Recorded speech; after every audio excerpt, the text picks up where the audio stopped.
네, 오늘 그 사도행전 마지막 장, 사도행전 28장을 함께 나눠보도록 하겠습니다. 사도행전을 우리가 생각해 보게 되면 사도행전은 누가가 데오빌로에게 보낸 서신이죠. 편지입니다.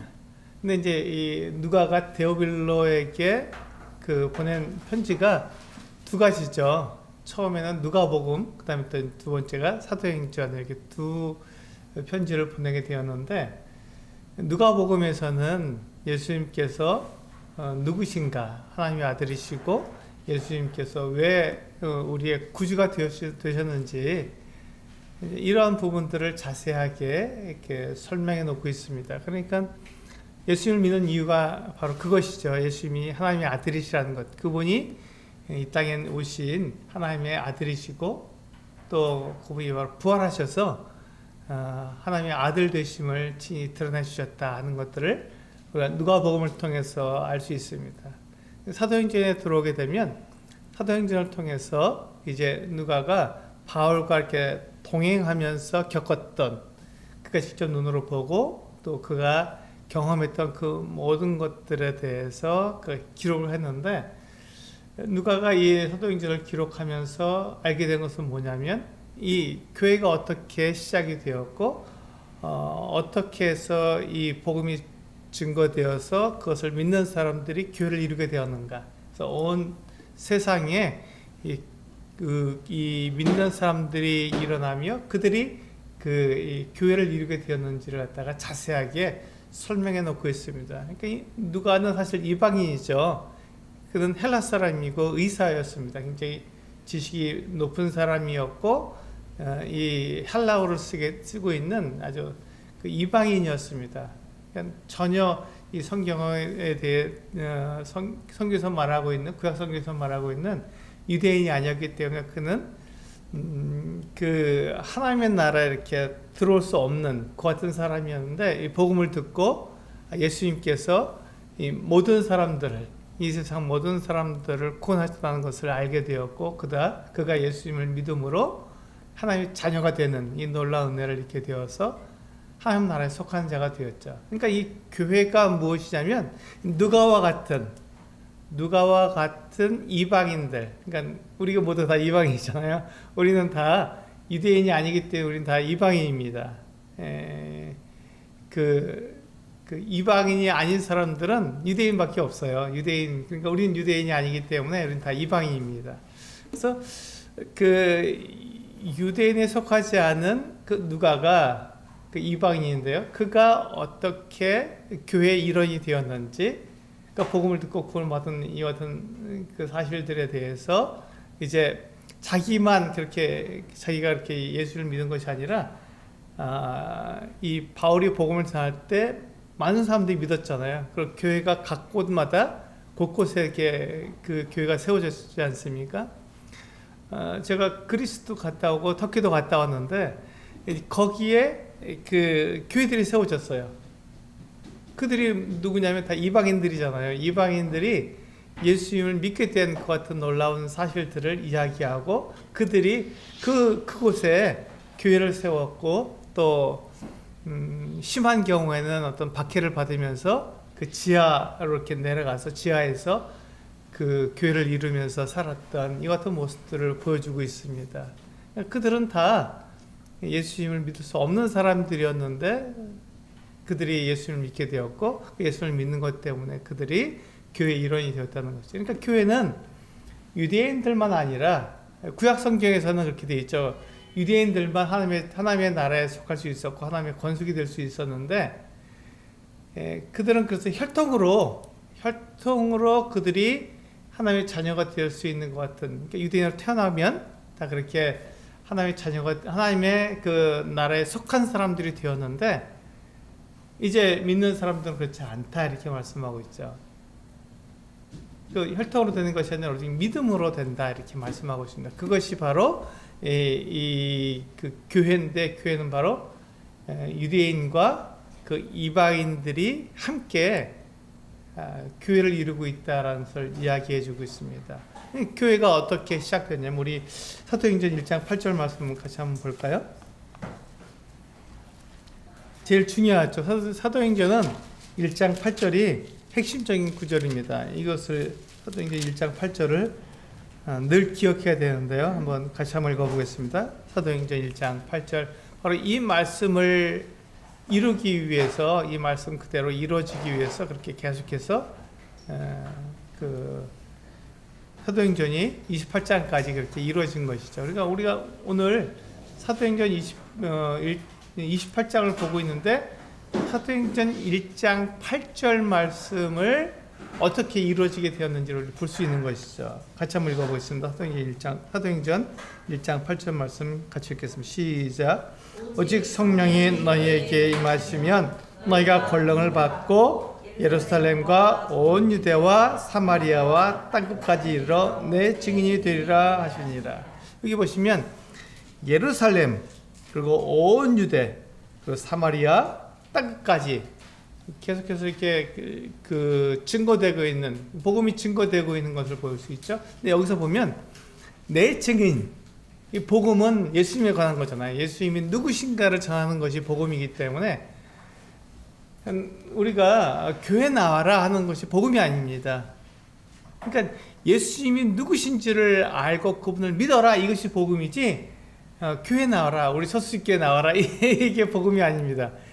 서수교회 아무리 나와도 예수를 믿지 않으면 아무 소용이 없는 거예요. 그러니까 이게 바로 복음은 바로 예수 그리스도를 믿는 것입니다. 우리는 예수 그리스도를 믿도록 전하기 위해서 우리가 함께 이렇게 모여 있는 것이죠. 이 지역에 함께 모여 있는 것이 지역교회, 서수교회입니다. 그러니까 우리는 이 복음을 어떻게 하면 효과적으로 잘 전할 수 있는지, 그것을 위해서 우리가 이렇게 모여 있는 것이지, 우리가 만약에 예수 그리스도를 전하지 않고 우리끼리 좋다, 우리 서수교회가 참 좋다 이렇게 말하게 되면 이건 아무 소용 없는 겁니다. 예수 그리스도를 전하기 위해서, 예수 그리스도의 증인이 되기 위해서 우리는 서수교회로 모이는 것이지, 그것이 이 목적을 사라지게 된다면, 잃어버리게 된다면 우리는 이렇게 지역교회로 모일 이유가 없는 것이죠. 그래서 가장 중요한 것은 성령이 너에게 임하시면 너희가 권능을 받고, 그 다음에 맨 끝에 보면은 내 증인이 되리라 하시니라 이렇게 되어 있습니다. 이 중간에 있는 것들은 예루살렘과 온 유대와 사마리아 땅끝까지 이것은 각 지역에 나가서 이렇게 되는 거기 때문에 이것은 빼도 상관없어요. 이것은 몰라도 됩니다. 그런데 우리가 성령이 임하시면 권능을 받고 내 증인이 되는 것, 이것은 결코 우리가 잊어버려서 안 되는, 이게 교회의 목적이죠. 교회의 모습입니다. 예수님 바로 이것 때문에 이 세상에 오셨고 이것 때문에 교회를 세우신 것이죠. 그러니까 교회는 예수님을 증거하는 그런 사람들의 모임이에요. 우리가 예수 그리스도를 믿은 사람들이 같이 모이는 이유가 뭐냐면, 그래서 예수님이 어떠한 분인지 잘 배워서, 성경이 무엇을 말하는지 잘 배워서 어떻게 하면 예수를 믿지 않는 사람들에게 예수님을 잘 전할 수 있을까, 이것을 우리는 배우려고 이렇게 모이는 것이지, 우리가 우리의 어떤 지식, 우리의 어떤 능력을 더 많이 키우려고 모이는 것이 아닙니다. 예수님의 증인이 되기 위해서 우리는 모이는 것이죠. 근데 여기서 보시면 예수님의 증인이 되는데 예루살렘으로부터 시작해서 온 유대로 나가고 사마리아로 나가고 땅끝까지 나가서, 그러니까 온 세상에 나가서 복음을 전하라는 것, 예수님을 증거하라는 것이죠. 이것이 우리의 사명이요, 우리가 이 땅에 있는 목적입니다. 여기서 보시면 오직 성령이 너에게 임하시면 너희가 권능을 받는다 이렇게 되어 있습니다. 우리가 권능을 받는다는 게 무엇이냐면 이적을 행한다는 것이거든요. 왜 이적을 행하죠? 우리가 이 성경을 보면은 많은 예수님의 제자들, 사도들이 이적을 행하는 걸 볼 수 있습니다. 특별히 이제 우리 이 사도행전을 보면은 앞부분은 베드로에 대해서 이야기하고 있어요. 유대인들에게 복음을 전하는 예루살렘과 온 유대와 사마리아까지 이렇게 나아가서 복음을 전하는 이 모습을 베드로를 통해서 볼 수 있어요. 그 다음에 이제 사도행전 13장 이후에 보면은 바울에 의해서 땅끝까지 복음을 전하게 되는, 이 로마 전역에 다니면서 복음을 전하게 되는, 특별히 오늘은 바울이 이제 로마로 들어가서 복음을 전하게 되는 이 같은 모습을 보게 됩니다.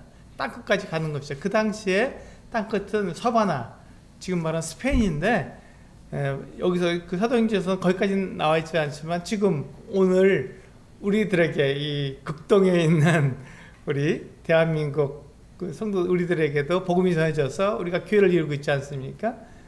이게 땅끝까지 지금 복음이 전해지고 있는 것이죠. 우리 극동에까지 복음이 전해지고 저 미국에, 영국에도 다 복음이 전해져 있으니까, 유럽에도 복음이 전해져 있으니까요. 놀라운 일입니다. 이게 왜 가능하냐면 바로 이 성령께서 우리에게 임하셔서 권능을 받았기 때문에 그렇습니다. 이 권능은 이 사도행전에 보면은 이 예수님의 제자들, 사도들이 이적을 행하는 걸 볼 수 있어요. 여러 가지 이적을 행했죠. 왜 그렇습니까? 그들이 하나님의 아들의 보내심을 받은 사람들이다라는 것을 증명하기 위해서 여러 가지 이적을 행했던 거예요. 죽은 사람도 나았고, 병든 사람이 일어나고, 또 앉은 병이가 일어서고, 이런 그 소경이 눈을 뜨고, 이런 일들이 왜 일어납니까? 예, 바로 그들이 하나님의 아들의 보내심을 받은 사람이다라는 것을 나타내기 위해서 이 어떤 이적을 행하는 것이죠.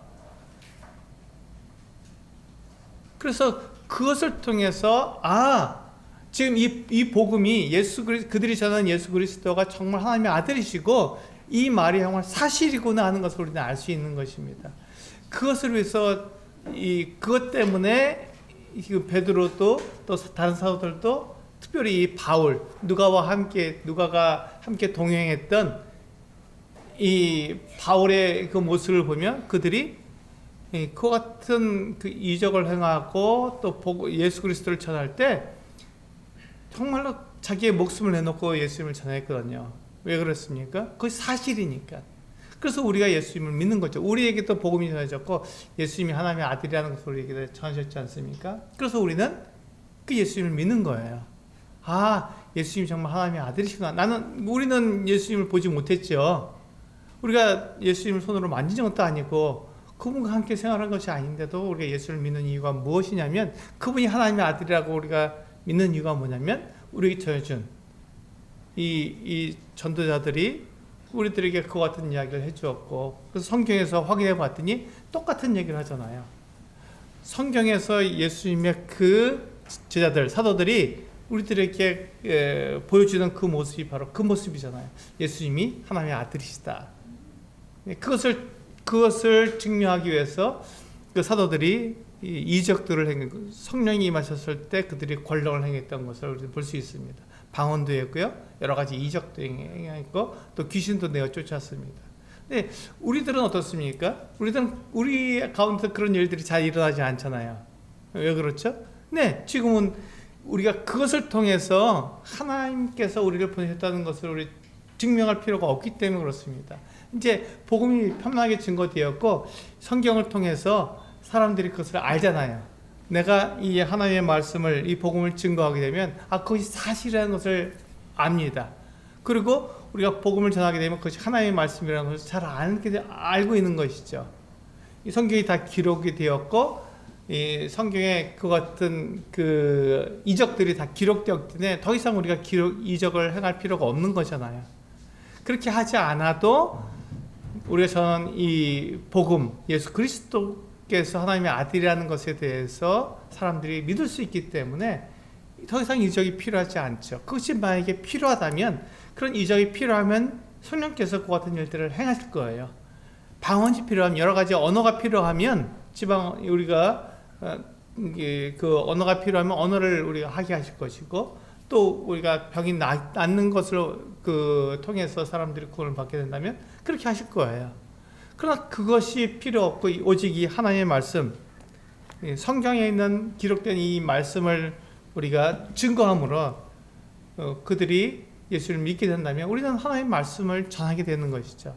우리가 전하는 그것은 이적을 전하는 것도 아니고, 우리가 특별한 어떠한 그 능력을 전하는 것이 아니라 바로 이 성경에 기록된 하나님의 아들 예수 그리스도를 전하는 것이기 때문에, 우린 예수님을 보지 못했지만 성경에 그렇게 기록되어 있잖아요. 예수님이 바로 하나님의 아들이라는 것을 우리 성경의 기록을 통해서 알 수 있잖아요. 그것을 누가 이렇게 전했냐면 우리가 지금 보고 있는 것처럼 바울이 그렇게 마지막에 전했던 것이죠. 우리가 사도행전에서 보게 되면. 그래서 이제 사도행전 28장에 가게 되면 바울이 로마에 가게 됩니다. 그가 그렇게 가고 싶었던 로마에 가서 복음을 전하게 되는데 그 가는 길이 순탄하지 않았죠. 우리 지난번에 사도행전 27장까지 봤을 때 27장에서 보면 그가 그 미항에서 페어헤븐에서 그냥 겨울을 나기를 원했지만 욕심 때문에 그 겨울 항해를 해서 그들이 베닉스 항구에 가서 그 그레데 섬에 서 있는 그 맨 서쪽 항구죠. 네, 맨 서쪽에 있는 그 항구에 가서 과동기 그 겨울을 나려고 그쪽으로 가려고 그러는데 그 미항에서 그 베닉스에 있는 항구로 가는 도중에 이미 큰 폭풍을 만났던 것이죠. 유라굴로 올라가는 큰 폭풍을 만나서 그냥 14일 동안 2주 동안이나 막 휩쓸려 갔습니다. 태풍에 그냥 휩쓸려 간 거예요. 그러면 이 배가 깨져야 되고 그래서 다 죽어야 되는데 이 바울이 섬기는 주님의 사자가 바울 곁에서 뭐라고 했냐면 아무도 죽지 않는다. 너와 함께 있는 이 사람들을 다 너에게 붙여서 다 살게 되지만 이 배는 깨지겠다 이렇게 약속을 해주셨어요. 그러니까 그 배에 있는 사람들이 다 죽지 않을 것을 바울은 믿고 있었죠. 주의 사자가 이렇게 얘기해 주었으니까. 그러니까 원래 그렇게 큰 배가 태풍을 만나면 어떻게 되죠? 당연히 거기 그 배가 다 뒤집어지고 그 안에 타고 있던 사람들은 다 바다에 빠져서 죽게 되는데 바울은 그 예수님께서 그렇게 약속해 주셨기 때문에 그는 그것을 믿고 여기 있는 사람 중에 한 사람도 죽지 않는다 이렇게 그가 당당하게 얘기했던 것이죠. 그런데 그들이 14일 동안 가서 보니까 어느 섬에 육지에 점점 가까우는 거예요. 물길을 재보니까. 그래서 이 바울이 이제 우리는 음식을 먹어야겠다. 그래서 다 버려서 배를 가볍게 해야 되겠다. 그래서 거기서 떡을 해 먹고 다 밀을 다 버려서 배를 가볍게 만들었습니다. 그리고 이제 보니까 그 섬에 이제 들어가는데 배가 다 깨졌죠.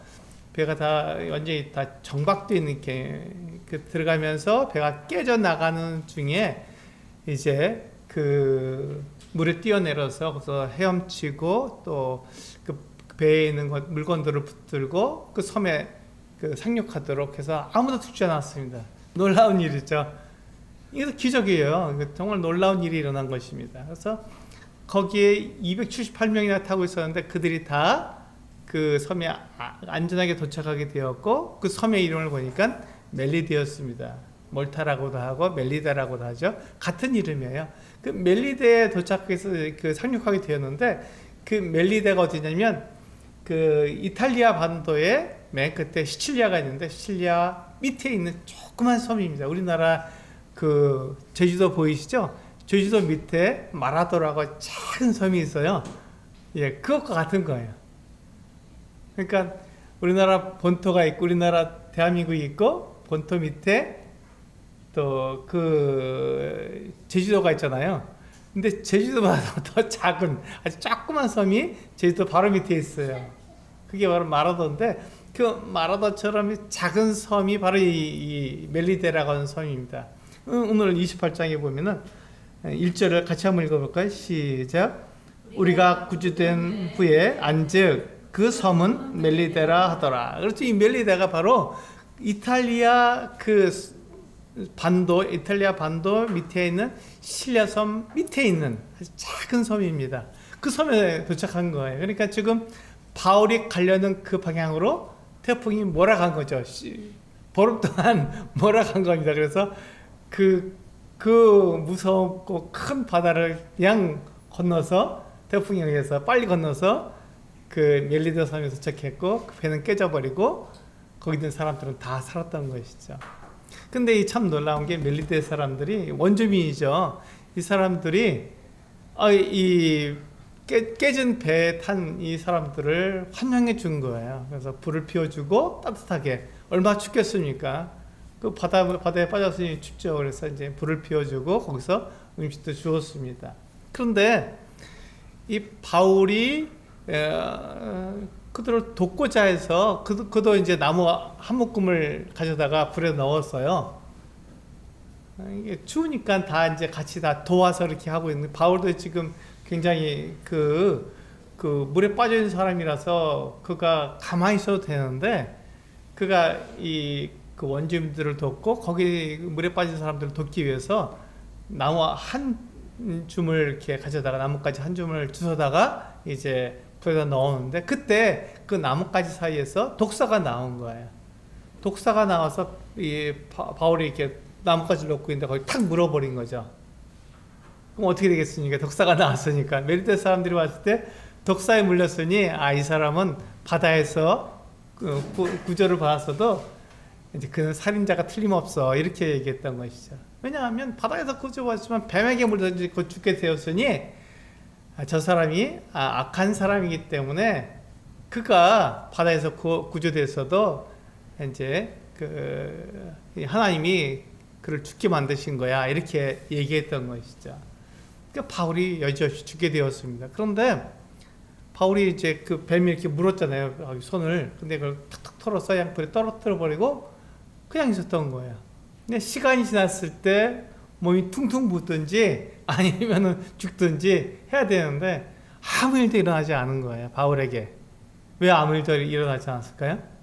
네, 하나님께서 이 바울을 통해서 해야 될 일이, 목적이, 바울의 사명이 있었기 때문에 독사가 그를 물었지만 그에게 아무 일도 일어나지 않게 하신 것이죠.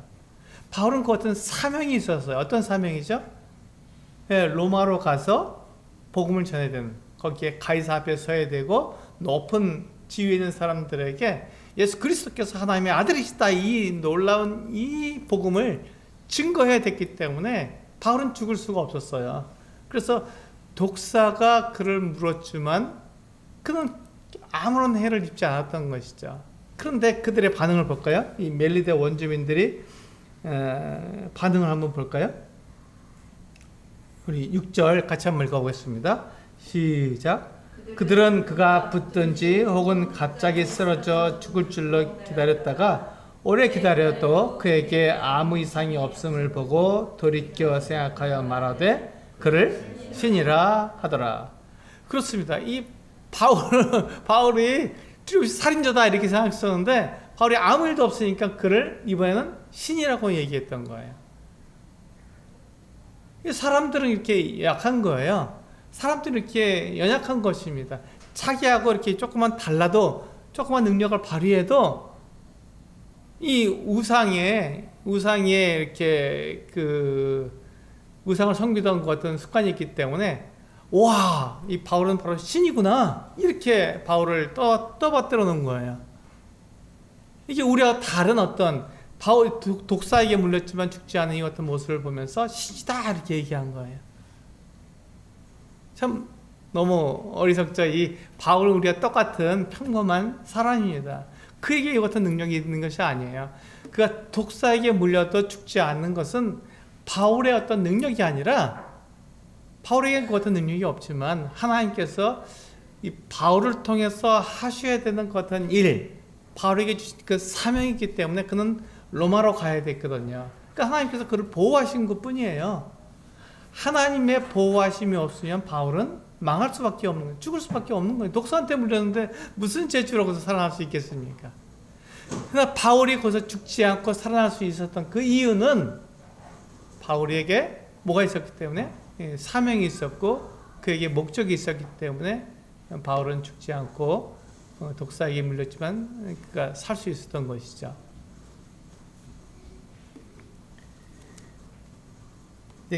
그 모습을 보면서 이제 이 7절에 보면은 그 섬에서 가장 높은 사람 보블리라 하는 이가 그 근처에 토지가 있는지라 그가 우리를 영접하여 사흘이나 친절히 머물게 하더니, 8절에 보시면 같이 읽어볼까요? 시작.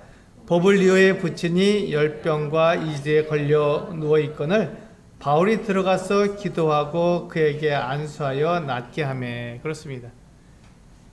놀라운 일이 있었어요. 보블리오라는 추장에 그 섬에서 가장 높은 사람의 그 장인이 열병과 이질에 걸렸는데 그를 안수하고 기도함으로써 그를 낫게 해주었던 것이에요.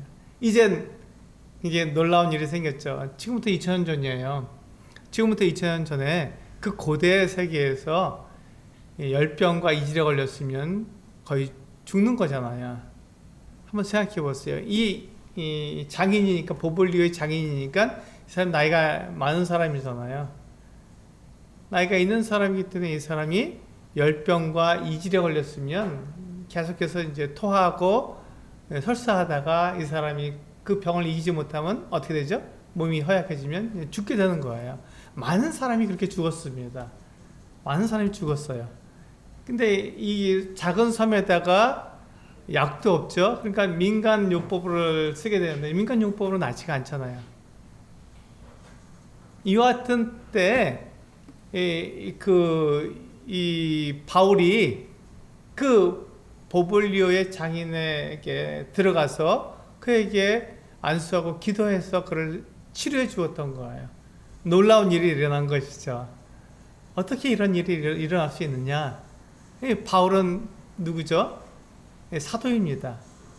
예수 그리스도의 사도이기 때문에 그가 그 어떤 성령으로 그 어떤 이적을 베풀 수 있었던 거예요. 권능을 받았기 때문에 그 어떤 일을 할 수 있었던 것이죠. 왜냐하면 바울이 누구냐면 하나님의 아들 예수 그리스도께서 보내신 사람이며 그가 전하는 그 어떤 복음이 예수 그리스도 하나님의 아들이다 하는 것이 사실이라는 것을 드러내기 위해서, 나타내기 위해서는 이와 같은 이적이 있어야 되는 것이죠. 지금 이 멜리데라고 하는 섬에서 바울과 그의 일행들이 다 그 멜리데 섬의 사람들에게 인정을 받으려면 하나님께서 그와 함께 하셔야 되는 것이죠. 병을 낫게 해주셔야 되는 거예요. 하나님께서 그 같은 이적을 보여주셨습니다. 그러자 9절에서 보면 이러므로 섬 가운데 다른 병든 사람들이 와서 고침을 받고 놀라운 일이 났습니다.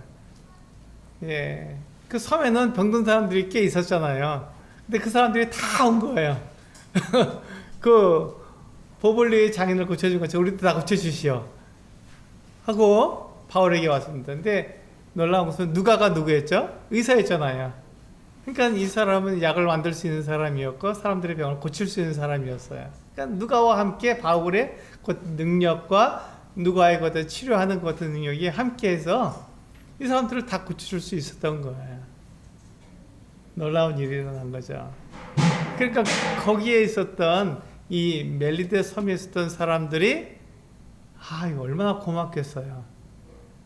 죽을 수도 있는데, 병 때문에 죽을 수도 있는데 자기를 살려준 것이니까 너무 감사한 거예요. 그래서 어떻게 했냐면 10절에 보면 후한 예로 우리를 대접하고 떠날 때 우리 쓸 것을 배에 실었더라. 이 바울과 바울 일행들이 먹고 쓸 수 있는 것들을 다 배에 실어줬어요. 왜 그렇죠? 딱 한 가지잖아요. 그들을 병을 낫게 해줬기 때문에. 그들의 병을 낫게 해줬기 때문에 이게 아깝지가 않은 거죠. 그냥 정말 자기에게 있는 건 모든 걸 다 주어도 아깝지가 않은 거예요. 죽을 수도 있는데 자기를 살려주었으니 다 줘도 아깝지가 않죠. 그래서 이 바울 일행을 그와 같이 도왔던 거예요. 우리 디모데전서 5장 17절과 18절 한번 읽어볼까요? 손을 넣으시고 뒤로 보시면 디모데전서 5장 17절과 18절의 말씀이 있습니다.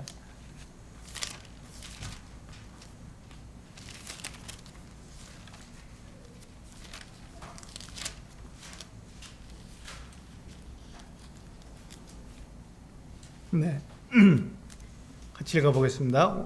디모데전서 5장 17절과 18절 시작. 잘 다스리는 장로들은 배나 존경할 자로 알 때 말씀과 가르침에 수고한 이들에게는 더욱 그리할 것이니라. 성경에 일렀으되 곡식을 밟아 떠는 소의 입에 망을 씌우지 말라 하였고 또 일꾼이 그 삭을 받는 것은 마땅하다 하였느니라. 그렇습니다. 여기 보시면 잘 다스리는 장로들을 어떻게 하라고요? 배나 존경하라고 되어 있습니다. 그런데 특별히 말씀과 가르침에 수고하는 이들에게는 더욱 그리하라 이렇게 말씀하고 있잖아요. 이게 굉장히 중요한 것입니다. 그래서 말씀과 가르침에 수고하는 사람들을 우리가 배나다 존경해야 되는 거예요. 그리고 18절에 보면 그들이 마땅히 받을 만한 그 어떤 삭스를 주는 것이 마땅하다고 이렇게 말씀하고 있죠. 우리 여기서 보시면 사도행전 28장의 그 멜리데 주민들이 바울과 누가에 의해서 그 어떤 자기들의 병 고침을 받았을 때 그들이 쓸 것을 배에다 다 실어줬다니까 아깝지 않았었던 거예요. 그러니까 우리 육체의 그 같은 병이 나았음에 그것에 감사해서 그 같은 막 어마어마한 선물을 보내잖아요. 그런데 우리 영혼을 책임지고 있는 그 같은 그 장로들, 특별히 그 말씀과 가르침에 수고하는 분들에게 이제 그렇게 안 하거든요. 왜냐하면 그 당연하다 생각되는 거예요. 이번 말씀 가르치는데 뭐 이렇게 당연하게 생각하는데 그렇지가 않다는 것이죠. 이 성경은 육신의 그 같은 질병을 낫게 하는 것보다 사실은 이 영혼의 질병, 영혼의 어떤 그 생명을 주는 것이 더 귀하다 이렇게 말씀하고 있는 거죠. 그래서 그들을 더 더 존경할 줄을 알고 일꾼이 삭슬 받는 것이 마땅하다 이렇게 말씀하고 있는 것이죠.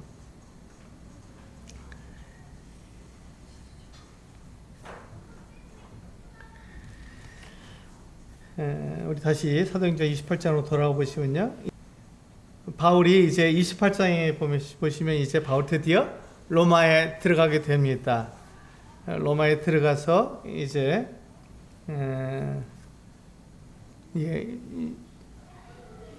13절에 보시면 레기온에 이르러 하루를 지낸 후 남풍이 일어남으로 이튿날 보디올에 이르러 이제 드디어 이제 그 이탈리아 반도에 계속 배를 타고 쭉 가다가 보디올에서 내려서 거기서부터 이제 로마로 걸어 들어가게 되는 거예요. 이제 보디올에 보면요 14절 같이 한번 읽어볼까요? 시작. 거기서 형제들을 만나 그들의 청함을 받아 이레를 함께 머무니라. 그래서 우리는 이와 같이 로마로 가니라. 그렇습니다. 이제 이 보디올에 들어가는데 보디올이 로마에서 가깝거든요.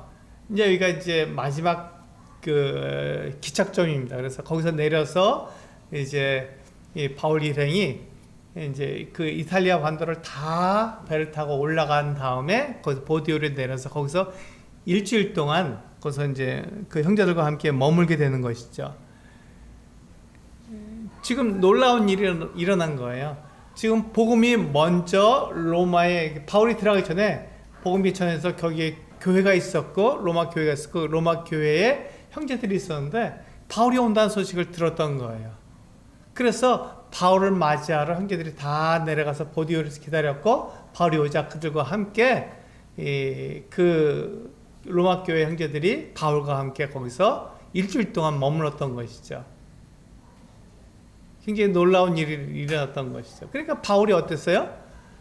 굉장히 긴장되잖아요. 이 로마에 들어가는 게 굉장히 긴장됐는데 이제 이 형제들하고 일주일 동안 지내기 때문에 마음이 많이 풀어졌죠. 그 다음에 보세요. 15절을 보시면 15절을 보시면 이렇게 말씀 같이 한번 읽어볼까요? 시작. 그곳 형제들이 우리 소식을 듣고 아비오 광장과 트레스 타베르네까지 맞으러 오니 바울이 그들을 보고 하나님께 감사하고 담대한 마음을 얻으니라. 이제 드디어 이제 아비오 광장이 로마에 들어가게 됩니다. 이제 그 보디올에서 일주일 동안 거기서 머물렀다가 드디어 이제 로마로 들어가는데 로마에 들어가게 될 때 그 아비오 광장을 지나서 트레스 타베르네 여기는 이것은 이제 옛날 성경에는 이게 삼관이라고 되어 있어요. 이게 여관인데 이게 세 개가 있는 중에 아마 삼관이라고 트레이스 타베르네가 세계의 여관을 이렇게 얘기하고 있는 것 같아요. 그래서 이제 거기에 도착하게 됐는데 이게 유명한 그 여관이었던 것 같습니다. 왜냐하면 그 당시에는 여관이 그렇게 많지 않았던 것 같아요. 그런데 그 로마를 여행하는 사람들에게 그 제공해주는 그 같은 그 여관이었던 것 같습니다. 여행객들이 머무는 곳이죠. 근데 거기까지 트레스 타베르네까지 이 형제들이 마중을 나왔던 거예요. 로마에 있는 형제들이 마중을 나왔던 거예요. 근데 그것을 보았을 때 이 바울이 어땠다고요? 그들을 보고 하나님께 감사하고 담대한 마음을 얻었다고 되어 있습니다. 이 로마로 들어갈 때 바울의 마음이 이렇게 긴장되었던 것이죠. 그건 어쩔 수가 없었습니다. 바울도 우리와 똑같은 사람이기 때문에 긴장할 수밖에 없는 거예요. 거기는 정치인들이 많잖아요. 말 한마디 잘못하면은 바로 막 목숨이 왔다 갔다 하는 그 같은 상황이기 때문에 이게 정치인들은 말 한마디 갖고 왔다 막 그냥 여러 가지 이야기를 지어내는 사람들이기 때문에 굉장히 두려운 곳입니다. 특별히 거기는 또 로마의 황제인 가이사가 있는 곳이잖아요. 그러니까 바울이 긴장할 수밖에 없고 처음 오는 곳이었기 때문에 긴장할 수밖에 없었는데 형제들이 마중 나는 게 형제들을 보니까 어땠어요? 마음에 위로를 받은 거여서 마음에 두려운 마음을 이기고 담대한 마음을 갖게 된 것이죠. 누구나 다 마찬가지입니다. 새로운 곳에 가고 또 그렇게 되면 긴장할 수밖에 없는데 그래서 형제들을 만날 때 담대한 마음을 갖게 되는 것이죠. 16절에 보면 드디어 이제 바울이 로마에 들어갑니다. 그 로마에 가니 바울에게는 자기를 지키는 한 군인과 함께 따로 있게 허락하더라. 바울은 특별한 대우를 받았어요. 왜냐하면 바울은 죄가 없었기 때문에 그렇습니다. 특별한 죄목이 없었던 거예요. 그러니까는 이 사람은 그냥 놔줘도 문제가 되지 않는다라는 생각을 갖고 있었기 때문에 한 군인과 그냥 따로 있도록 허락해 준 거예요. 그렇게 해도 이 사람은 도망갈 사람이 아니고 자기가 자청해서 가이사에게 상소한 사람이기 때문에 이 사람에 대해서는 그렇게 염려하지 않아도 되는 사람이었던 것이죠.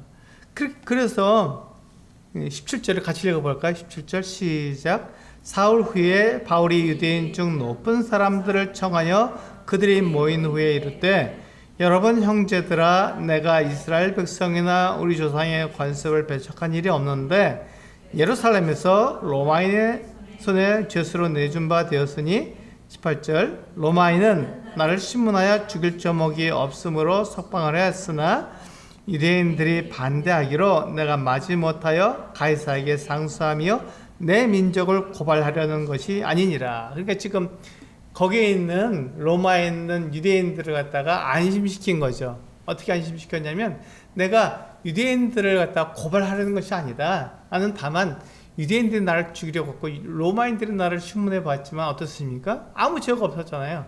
나를 놓아줄 수 있었는데 유대인들이 나를 죽이려고 하니까 내가 어쩔 수 없이 가이사에게 상소한 것뿐이다. 나는 유대인들을 고발하려고 하는 것이 아니다. 이렇게 얘기한 것이죠. 그러니까 거기에 있는 유대인들의 마음이 어떻게 됐을까요? 예, 풀어졌죠. 아, 바울을 우리가 이렇게 적대시하지 않아도 되겠구나. 바울은 좋은 사람이구나 하는 것을 생각을 갖게 되었던 것이죠. 바울은 그렇게 해서 로마에 들어가서 이제 복음을 전할 계획을 가졌던 것이죠. 유대인들 중에 높은 사람들을 다 부른 거예요. 근데 그렇게 했을 때 이 유대인들이 이 바울을 보았을 때 판단할 근거가 없잖아요. 자기들이 어떤 편지를 받은 것도 없고 바울에 대해서 이야기를 들은 것도 없으니까 날짜를 잡아서 며칠 후에 다시 오겠다 이렇게 얘기를 했습니다. 그래서 이제 22절에 보시면 이엔 우리가 너의 사상이 어떠한가 듣고자 하니 이 파에 대해서는 어디서든지 반대를 받는 줄 알기 때문이라 하더라. 이렇게 해서 23절에 그들이 날짜를 정하고 그가 익숙한 집에 많이 오니. 자, 이제 여기서 보시면 이제 유대인들이 바울이 무엇을 이야기하는지 들으려고 많은 사람들이 모였습니다. 바울이 뭘 말하는지 들으려고. 그래서 이제 바울이 23절에 보면 바울이 아침부터 저녁까지 강론하여 하나님의 나라를 증언하고 모세의 율법과 선지자의 말을 가지고 누구에 대해서요? 예수에 대하여 권하더라. 그러니까 바울은 예수님을 증언하기 위해서 로마로 간 거예요. 바울이 그 예수님을 증언하는 일에 자기의 목숨도 내놓은 것이죠. 왜냐하면 그가 예수님을 만났잖아요. 우리가 이 사도행전에서 3번이나 바울이 자기의 간증을 했는데 바울이 어떤 사람이었냐면 예수 믿는 사람들 다 옥에다 가두는 것 같은 사람이었는데 그가 다메섹에 가다가 그 길에서 부활하신 예수님을 만났잖아요. 그것이 그냥 바울의 생각이 아니었고 바울의 어떤 환상이 아니었고 바울이 3번씩이나 똑같은 간증을 하거든요. 그러니까 바울이 너무너무 확실했던 거예요. 그리고 그가 앞이 보이지 않아서 그가 금식하고 사흘이나 금식하고 그가 머물러 있는데 거기에 아나니아라고 하는 예수 믿는 그 같은 그 형제가 와서 형제 사오라 이제 너를 보게 하신다 했을 때 그의 눈에서가 비늘 같게 떨어져서 앞을 보게 되었고 이제 네가 이방인의 왕들과 그 같은 그 고관들에게 복음을 전하겠다. 그 일을 위해서는 많은 박해를 받을 것이다. 이 같은 얘기를 해줬잖아요. 바울이 그와 같은 이야기를 듣고 자기의 사명, 자기를 하나님께서 왜 부르셨는가, 예수 그리스도께서 왜 그 다메섹에 가는 그 길에서 부활하신 예수님께서 왜 자기가 나타나셨는 것을 분명히 알게 되었죠. 이 일을 통해서 내가 예수 그리스도를 세상 땅끝까지 가서 증거하는 증인이 되어야 되는 거구나. 그 일을 위해서 내 목숨도 아끼지 않겠구나 하는 것을 바울이 알게 됐던 것이죠. 그 일을 하기 위해서 자기를 부르셨기 때문에 로마로 와서 지금 여기 보시면 그 유대인들이 이 바울이 유숙하는 곳에 많이 왔어요. 근데 거기서 어떻게 했다고요?